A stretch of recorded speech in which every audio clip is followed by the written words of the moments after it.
we're going to talk to some of the most impressive leaders in our country today, and I hope you will join me right now in welcoming one of the best when it comes to nuclear power, Chairman of the NRC, Chairman Nieh.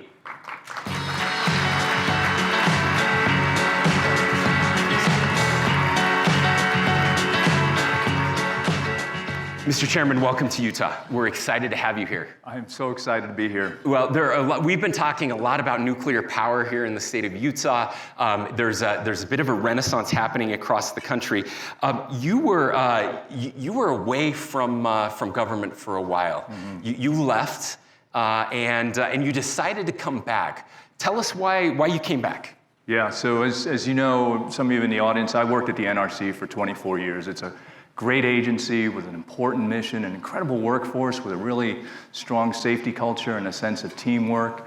And I'll say that over the years, NRC's ability to adapt to the evolving environment has been strained. You know, I've faced many instances going into those institutional headwinds to try to make the organization better. And it was tough, but it's a great workforce. And then you had the Bipartisan Advance Act, which really laid the groundwork, set the direction for more predictable and efficient regulation. And then in May, I saw the executive order come out. You know, President Trump's decisive actions to reform the NRC, I saw that, I said, oh, okay, this is serious. So that executive order, in my view, took the path of incremental change that the NRC was on and elevated to the most consequential moment for the NRC in 50 years. The Advance Act and the EO are stimulating a comprehensive reform of our regulatory frameworks. And you know, I had a call with Secretary Wright in July. We had such strong alignment on the vision for nuclear energy in the future, and you know, his leadership, and you know, understanding what this moment is for the United States and what is at stake in terms of our energy security, our national security. I could not have felt more proud to have this opportunity to be part of Team USA, to come back to an agency that I spent decades at with people I love, you know, and taking the love for this country and help America meet this moment. That's why I came back. Well, we feel so lucky to have you back. This is a really big deal for our country. You're unique in that you had the public sector experience, again, with the NRC. You have the private sector experience as well. You've worked for a nuclear company that's doing this stuff, yeah, and making it happen. And now your willingness to sacrifice and give up that private sector life to be back in the public sector, we can't thank you and your family enough for doing that. Thank you, Governor. I should tell my wife that as well. We understand how that works. It is a strain on the families. I want to back up just a little bit. We've had the idea of a nuclear renaissance before. Yeah. Many times. We've talked at our nuclear conference last year. I shared that I was born in 1975, so I'm 50 years old, and I'll be 51 this year. And there was a 12-year period leading up to 1975, kind of the late 60s through the early 70s, when we were building. I mean, we were building nuclear. We pioneered this technology, and then all of a sudden, around the mid 70s, it just stopped. And I talk to people who've been in the industry for a long time, and they're like, "Yeah, we've heard stories of a nuclear renaissance. It's going to happen. We heard it in the 90s. Certainly in the early 2000s, everybody was talking about, hey, this is going to happen. There's a nuclear renaissance," and it never did. Why is this different? And if so, why? Governor, it's so different. You know, I was at the NRC in the mid-2000s when there was a renaissance occurring, and you know, at the national level, what's different today is the unprecedented support for nuclear energy, right? It's seen as essential to our energy security. There's the decisive actions from the president, the bipartisan support from Congress, the substantial capital going into nuclear technologies, the increasing support from states, as well as the increased support for nuclear power from the public.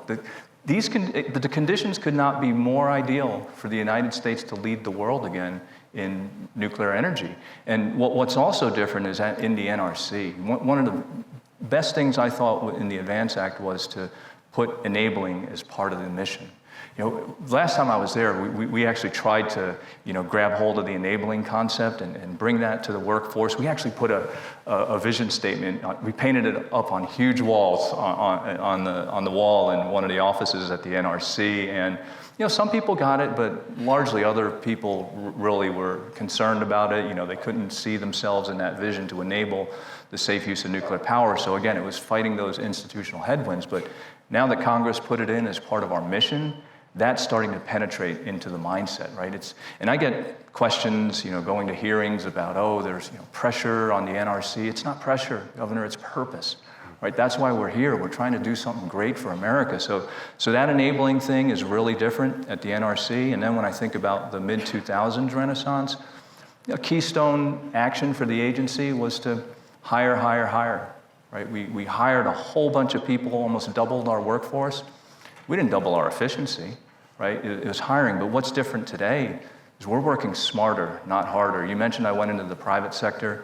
The federal government should not be immune from the best business practices that we have from the best companies in the world. So I'm bringing a lot of those best practices into the agency so we can, operate with more discipline, efficiency, and consistency across our leadership and really get the results that America needs. So, it's just, you can feel it in the air at NRC, and I'm trying to also bring that sense of urgency. Chris closed out the dinner last night, embracing that urgency. That's what NRC needs to do as well. Well, we appreciate that urgency, and we are seeing it. As I talk to, again, people in the nuclear industry, they're blown away. A lot of people had kind of given up hope. They didn't think it was possible to see this type of change happening so quickly. Now, I want to go kind of high level. So let's go to the 30,000 foot level, and then we'll get into the details a little bit. But you mentioned that it's not pressure, it's purpose. And I want you to tell us, kind of in your worldview, why does this matter? Look, we're developing lots of energy in this country. We got natural gas. We've got some great things that are happening in geothermal. Obviously, advancements are being made in battery technology and solar, and all of that stuff is important. But why is nuclear so important at this time in this place? Oh, it's incredibly important. America urgently needs energy for artificial intelligence, data centers, the industrial growth that we're experiencing as a country. Obviously, there's widespread support for this. And again, it's energy security, but I think the national security is a point that really resonates with me that I'm sharing with the workforce at the NRC. Think about this. In the last 30 years, almost 60 reactors came online in China. In the United States, 3. All right, say that again for the people in the back. 60 reactors in China in 30 years, in the United States, 3. That's not just a stat. That is a strategic gap that America must close. Think about this too, right? There are countries now, including our allies, that are making decisions on reactor technology partners, right? If America can't deliver, they're going to buy foreign reactors and accept the geopolitical leverage that they carry with them. And I think right now that national security element, to keep us in the top spot of, technology, energy, and artificial intelligence leadership is so crucial for the United States. And NRC gets to be a part of that, right? Because we can really help make that happen to really reestablish the United States as the global leader in nuclear energy. And in my view, to do that, there's 3 pillars I think of in my mind. It's our capacity, right? What do we have, right? Innovative technologies, a strong supply chain, a skilled workforce, end-to-end infrastructure across the entire fuel cycle, right? It's deployment, right? What can we build, right? With reliable access to capital, disciplined project execution at scale, on schedule, at lower cost. And then there's a credibility piece, right? Having the high levels of safety performance, that builds trust not only domestically but globally. And then having credible, predictable, and timely regulatory decisions, right? That's what it's going to take, and those things are not theoretical. I'll give you an example. Our NRC international team was meeting with a country recently who's seeking nuclear power, right? And the minister just said plainly, they want power plants, not PowerPoints, right? Power plants, not PowerPoints. They will not buy a reactor that has not been licensed and operating in the supplying country. That's why NRC matters. Yeah. Yeah, we're definitely falling behind. And the frustrating thing, as you and I talked about last night, is that this is American technology. That's right. We pioneered this. This is our stuff, and now we're trailing behind the rest of the world and playing catch up a little bit. But we're going to catch up, and that's where I want to get into the details now. So you mentioned the Congressional Act. You mentioned the executive orders from the president, which have unleashed the opportunity for you and your team at NRC to again enable and guide this process and this revolution.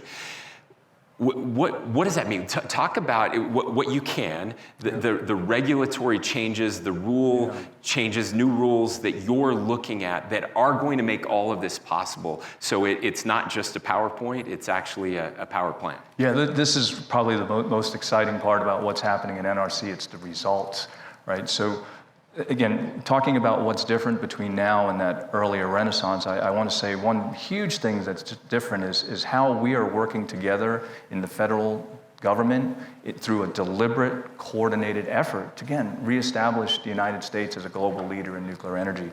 The Department of Energy, under Secretary Wright's leadership, is making the investments and development activities for the industrial base for the entire nuclear life cycle, right? They're putting together great programs that are allowing innovators to advance our technology, take American know-how, and just, make this technology great for the benefits of our society. And what NRC is doing, along with the Department of Energy, is we're laying the regulatory frameworks for that. Right?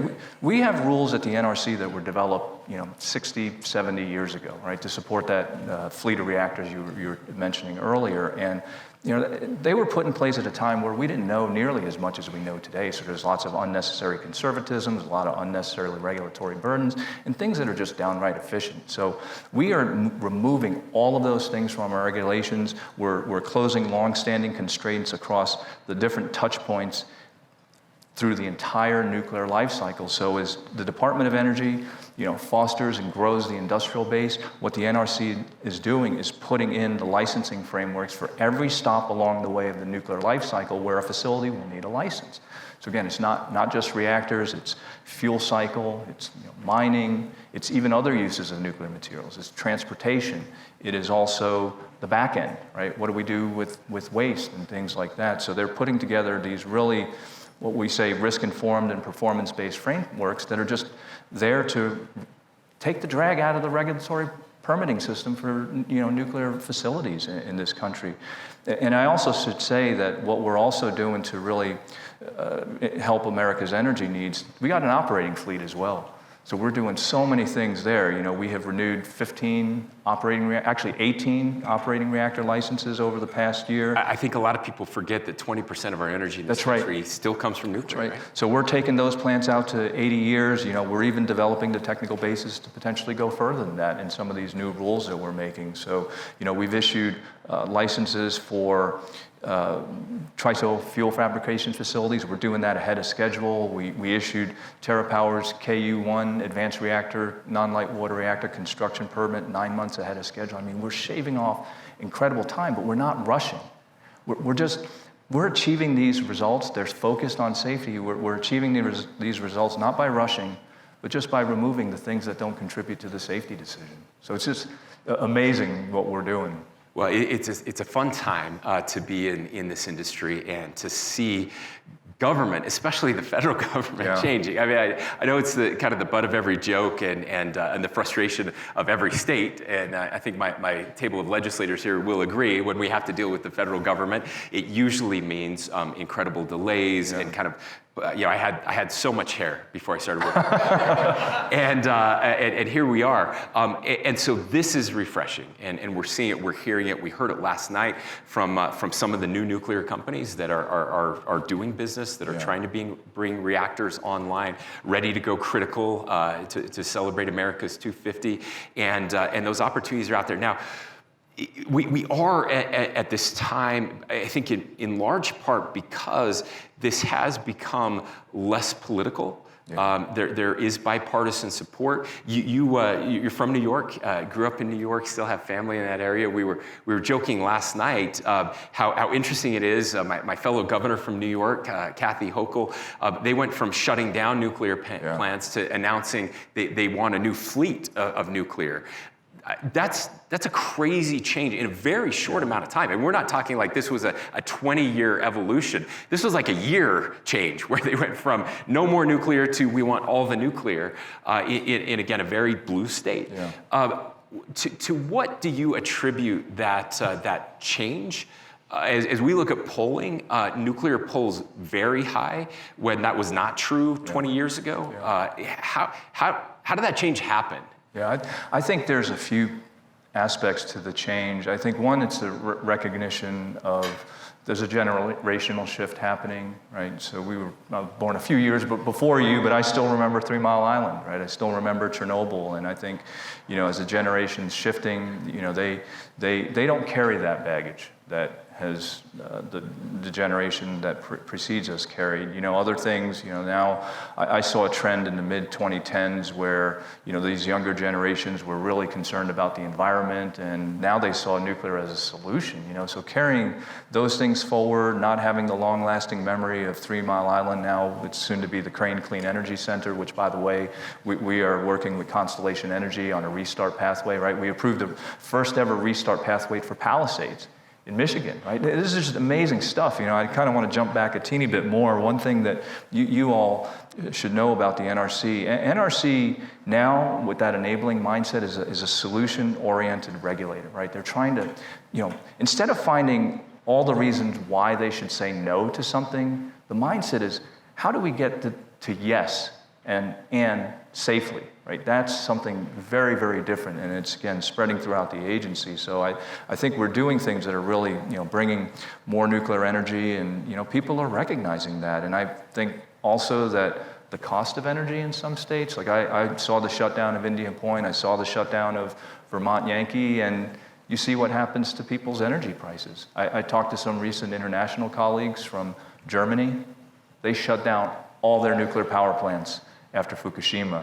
And I think they regretted that, right? Now they're trying to figure out how to work their way back in, to having their own energy security again. So it's really, I think it's great to have this shift in mindset and attitude toward nuclear. The responsibility really rests on the existing industry as well as these new innovators that are coming to, deliver, one, maintain the high levels of safety performance across the industry, which I was sharing with the Deseret yesterday. That also is a factor that I think people don't talk about, and why people see nuclear as an option now is that this industry operates at a really high level of safety performance. I mean, I worked in the industry. I worked for the Institute of Nuclear Power Operations that was going and evaluating how these companies run their nuclear power plants. These are solid companies that are committed to the safety of their assets, and they run them safely and reliably, and that gives America the confidence to pursue more nuclear energy. So you just answered my next question, but I do want to kind of drill down just a little bit on that. As I look at what could change that support, and first of all, I was in Berlin 2 weeks ago, 3 weeks ago, and we had that conversation with high-ranking members of government about the decision to shut down those power plants. By the way, I was in Japan 18 months ago, and they're where Fukushima literally happened, and they're turning all of theirs back on because they recognize this moment and how important it is and how safe it can be.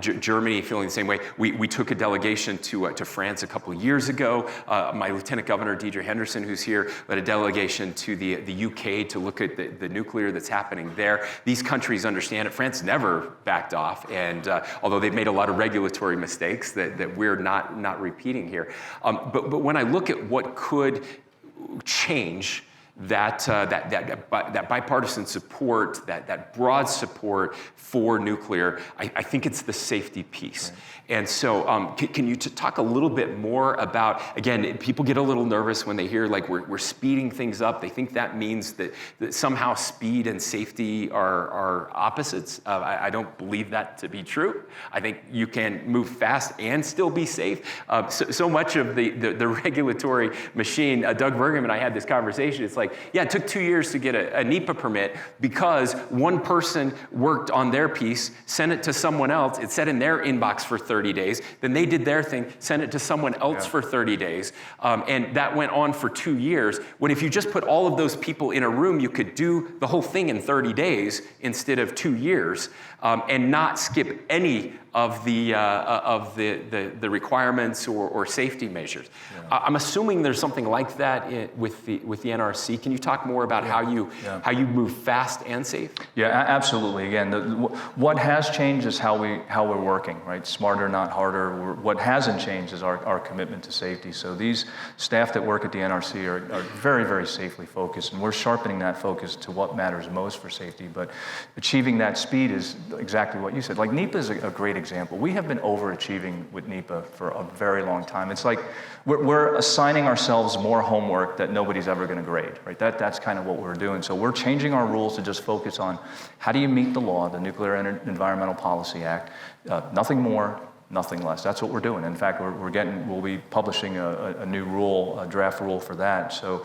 really, it goes back to that working smarter, not harder, having that sense of purpose. I ask people sometimes, why do you come to work? Are you coming here to move paper from your inbox to somebody else's inbox? We got to step it up, way higher than that. We're doing something good for America. So I feel confident that, we have continued robust inspection programs across the United States with the nuclear facilities that are operating today. We're doing our licensing activities with just a strong safety focus, just eliminating the things that are just distracting our time. So I think that's how we do it. I totally agree with you. Safety and speed are not complementary, or not mutually exclusive. They're complementary to each other. Amazing, thank you. Last question. Yep.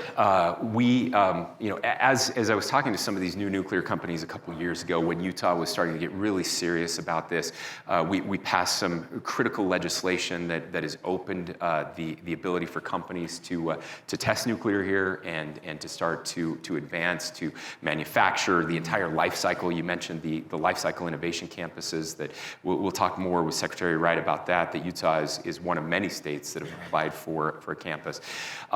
What I always heard back is, this is great, and we're excited. This could happen. We're probably on a 10-year timeline before we actually get commercial nuclear again in this country.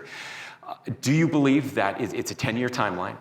And if not, what can we do to help move that up? We need this sooner rather than later. Yeah. I think you agree. And then I just want to let you, as part of that answer, share anything that this group of people and you'd like the country to know. Yeah, absolutely. What do we need to do collectively? Government, private sector, states. We got to get shovels in the ground. It was discussed yesterday at one of the panels. We need to start building. Right, Vogtle 4, right, the company I used to work for, July 2024 was when that unit came online. We're coming up on 2 years after.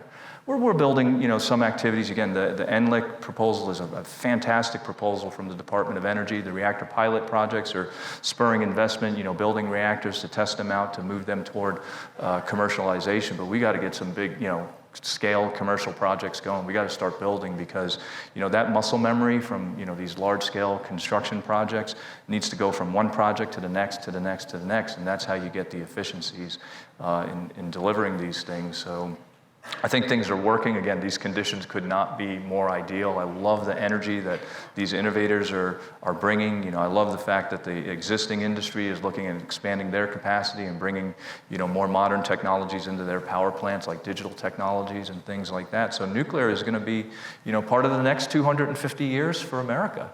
And what I'd like to let the audience know that there is a new NRC. We are not going to be an impediment to deployment of nuclear in the United States, right? There's an NRC that exists. Thank you.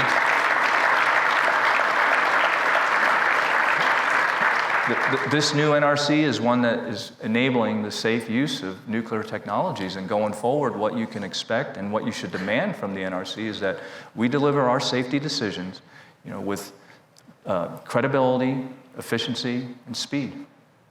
Ladies and gentlemen, the man who's going to transform the nuclear industry in this country, Chairman Ho K. Nieh. Thank you. Thank you, Governor.